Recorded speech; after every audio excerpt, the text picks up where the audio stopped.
बहुत दिनों पहले एक राजा रहता था। उसकी दो रानियां थीं। दोनों रानियां निसंतान थीं। राजा सभी मंदिरों में जा जाकर पूजा पाठ करते, घर में पूजा पाठ करवाते।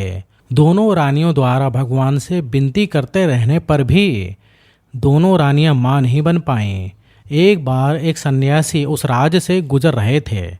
राजा के दरबार में सभी लोग कहने लगे कि वे सन्यासी बहुत ही महात्मा हैं, क्यों ना उन्हें राज दरबार में बुलाकर इस समस्या का हल करने के लिए विनती किया जाए।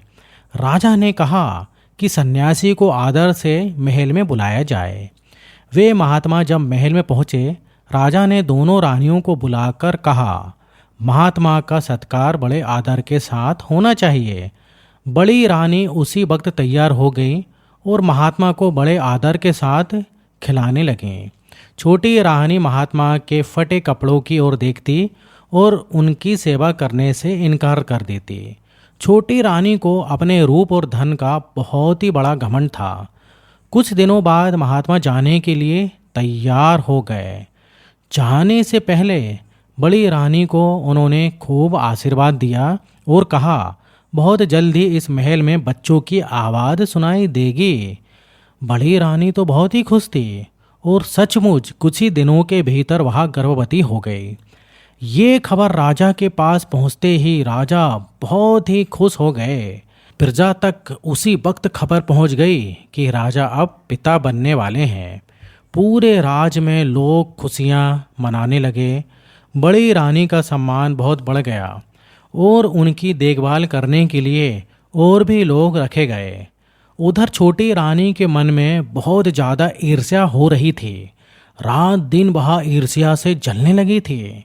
सोच रही थी कि अभी से बड़ी रानी का इतना आदर, ना जाने बच्चे पैदा होने के बाद कितना ज़्यादा आदर होगा। छटपटा रही थी छोटी रानी। उसने राजमहल की दाई को बुलावा भेजा और उसे ढेर सारा धन देकर अपने साथ शामिल कर लिया और दोनों मिलकर इंतजार करने लगे। समय पर रानी ने दो बच्चों को जन्म दिया, एक बेटी एक बेटा। दाई ने तुरंत बच्चों को एक झांपी में रखकर छोटी रानी के पास ले गए और उसके बाद बड़ी रानी के पास दो पत्थर रख दिए। बड़ी रानी ने जब पत्थरों को देखा, उसे बहुत हैरानी हुई। ये कैसे हो सकता है? उधर राजा खुशी से झूमते हुए बड़ी रानी के पास पहुंचे और जब उन्होंने देखा बड़ी रानी दो पत्थरों को आश्चर्य से ताक रही है, राजा वहीं रुक गए और दाई से पूछने लगे, क्या बात है दाई? दाई ने कहा, बच्चे नहीं पत्थर निकले। राजा को बहुत गुस्सा आया। बड़ी रानी को उसी वक्त बंदी गृह में कैद करवा दिया। पूरे महल में ये बात फैल गई कि बड़ी रानी ने ईंट पत्थर को जन्म दिया है। उधर छोटी रानी अपने दो चौकीदारों को बुलाकर वह झांपी दे दी और उनसे कहने लगी, इस झांपी में दो बच्चे हैं, दोनों को ले जाओ और मार डालो। दोनों चौकीदार झांपी लेकर जंगल में गए। झांपी खोलकर बच्चों को जब देखा, तब दोनों ने निश्चय किया कि बच्चों को वहीं छोड़ देंगे, भगवान बच्चे की रक्षा करेंगे। ये सोचकर वह झांपी रखकर दोनों महल वापस आ गए। छोटी रानी ने जब पूछा, हो गया काम? उन्होंने कहा, हाँ हो गया काम। इधर बड़ी रानी दिन रात पूजा पाठ में लग गई। राजा ने बड़ी रानी को फिर से महल में रहने दिया। बड़ी रानी सुबह से शाम तक पूजा करती रहती। पूजा करने के लिए फूल लाने सिपाही को भेजती। एक दिन आसपास कोई फूल नहीं मिले। सिपाही जंगल से फूल लाने गए। जंगल में सिपाही ने देखा बड़े सुंदर चंपा के फूल लगे हुए थे। चंपा और बांस के झाड़ के पास पास उगे हुए थे।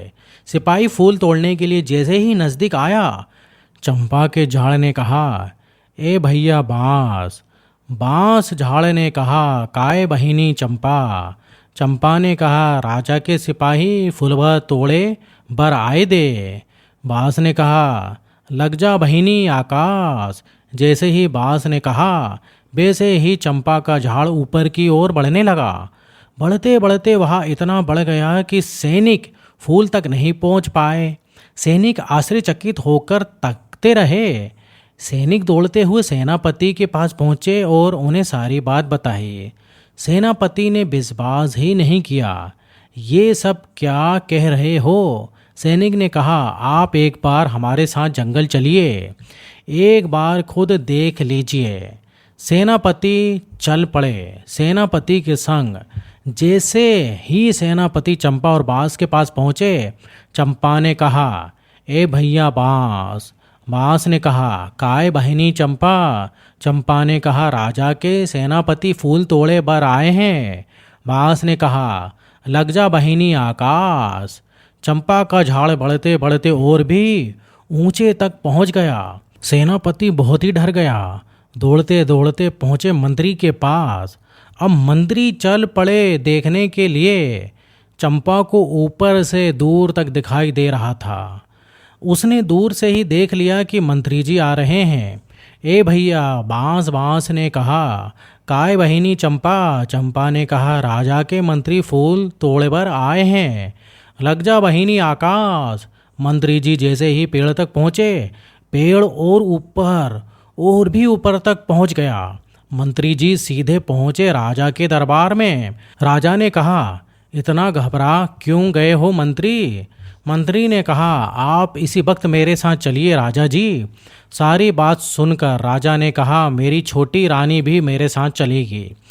ये तो उन्हें भी देखना चाहिए। छोटी रानी की खबर देने वही दो सिपाही पहुँचे जिन्होंने उन बच्चों को वहाँ फेंका था।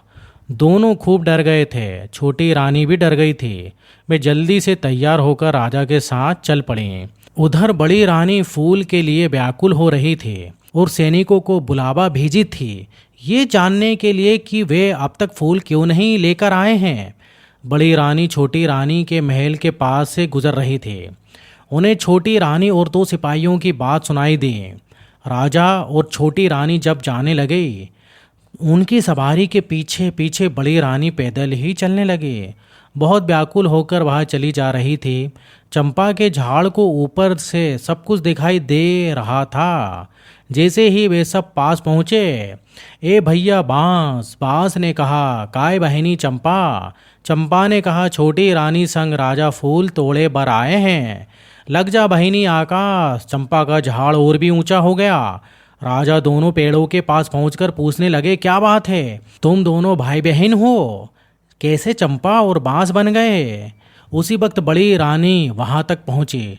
चंपा ने जोर से कहा, ए भैया बांस। बांस ने कहा, काय बहिनी चंपा। चंपा ने कहा, हमर महतारी दुखियारी बड़ी रानी हैं, हुलवा तोड़बर आवे थे, पैरों बहिनी पाँव। चंपा जमीन में झुक गई और बड़ी रानी के पैरों के पास झूमने लगी। साथ साथ बांस का झाड़ भी झुककर बड़ी रानी के पैरों को छूने लगा। इसके बाद चंपा और बांस ने राजा को सारी बात बताई। राजा ने उसी वक्त छोटी रानी को बंद करने को कह दिया अंधेरी कोठरी में और बड़ी रानी से माफ़ी मांगने लगे। बड़ी रानी बड़े दुख से चंपा और बांस को देख रही थी। ये दोनों मनुष्य कैसे बनेंगे? बड़ी रानी दोनों के करीब पहुंचकर दोनों से लिपटकर रोने लगी। जैसे ही उसके आंसुओं ने चंपा और बांस को छुआ, चंपा और बांस मनुष्य बन गए। बेटा बेटी को बड़ी रानी ने गले से लगा लिया और जाकर रथ में बैठ गई।